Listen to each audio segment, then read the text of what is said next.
kabady, kumusta na po kayo? Welcome po sa ating channel ulit. I-share ko lang po sa inyo. Pumunta ako dito sa isang pamilihan sa Ken's Hypermarket po dito sa Mascatuman po. Bumili po ako ng ilang pirasong talong to. 1, 2, 3, 4, 5, 6, 7. Nabili ko lang po ng 350 by sa Umani Real po yan. Tapos bumili rin ako ng okra o lady's finger o tawagin okra sa Tagalog po, yan o. Nabili ko naman po ng 248 by sa po yan. Umani Real po yan. Bumili rin po ako ng soy sauce. Yan, toyo po, dato puti. Nabili ko ng 475 po ang soy sauce.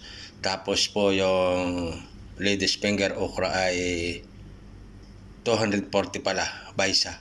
At ang talong po yan ay 350 by sa yan po.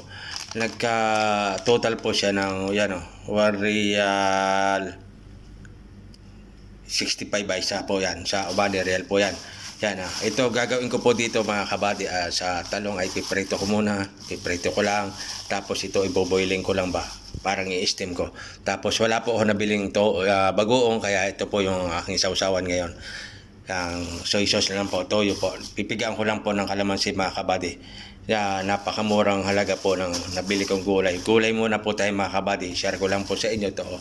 Nabili ko lang po lang dito yan sa isang supermarket, hypermarket po dito sa Mascatuman po. Sa area po ng Alcod Shop mga kabady. Yan. Share ko lang po sa inyo. Yan o, napakamurang gulay po mo. At napakasustansya. Gulay-gulay din naman po tayo ngayon. No? Pag may time, gulay din po. Kasi kailangan po ng katawan natin yung gulay po. Paano? Hanggang dito na lang po. Thank you for watching. God bless everyone. Please don't forget subscribe, like, and share mga kabady. Malaking tulong na po yan at malaking suporta na po sa ating channel. Okay?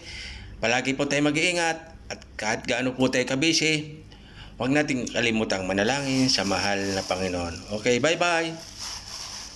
God bless everyone. Love you all mga kabady. Yan lang po. Thank you.